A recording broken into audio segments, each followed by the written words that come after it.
નમસ્કાર મિત્રો, વિડીયોમાં તમારું સ્વાગત છે। જી હા મિત્રો, અત્યારે હાલ મોટા અને મહત્વના સમાચાર સામે આવી રહ્યા છે। તો મિત્રો વાત કરીએ તો કચ્છના અંજારમાં બજાર પાસે આવેલા મજૂરોના 8 થી 10 ઝૂંપડાને રફીક નામના શખ્સે આગ ચાપીને તેમાં રહેતા મજૂરોને જીવતા સળગાવી દેવાનો પ્રયાસ કર્યો છે। જો કે મજૂરો બહાર આવી ગયા હતા, જ્યારે 7 જેટલા બિલાડીઓના બચ્ચા બળી ગયા હતા અને ઝૂંપડા પણ ખાક થઈ ગયા હતા। ત્યારે આ ઘટના બાદ પોલીસ પણ દોડતી થઈ છે। જી હા મિત્રો, અત્યારે હાલ મોટા સમાચાર સામે આવી રહ્યા છે।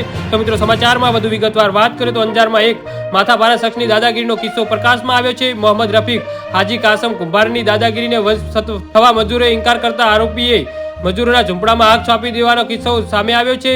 ભોગ બનનાર લોકોની ફરિયાદને આધારે અંજાર પોલીસે આરોપીની ધરપકડ કરી જેલને હવાલે કર્યો છે। જી હા મિત્રો, અત્યારે હાલ મોટા સમાચાર સામે આવી રહ્યા છે। ઝૂંપડામાં લાગેલી આગના કારણે તમામ ઘર વખરી બળીને ખાક થઈ ગઈ હતી।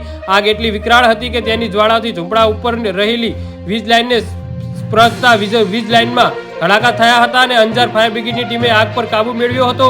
જી હા મિત્રો, તો આના વિશે તમારું શું કહેવું છે તો નીચે અમારી કોમેન્ટ બોક્સમાં જરૂરથી જણાવજો અને અમારી યુટ્યુબ ચેનલને સબસ્ક્રાઇબ કરવાનું ભૂલતા નહીં। વિડીયો પૂરો જોવા બદલ તમારો ખૂબ ખૂબ આભાર।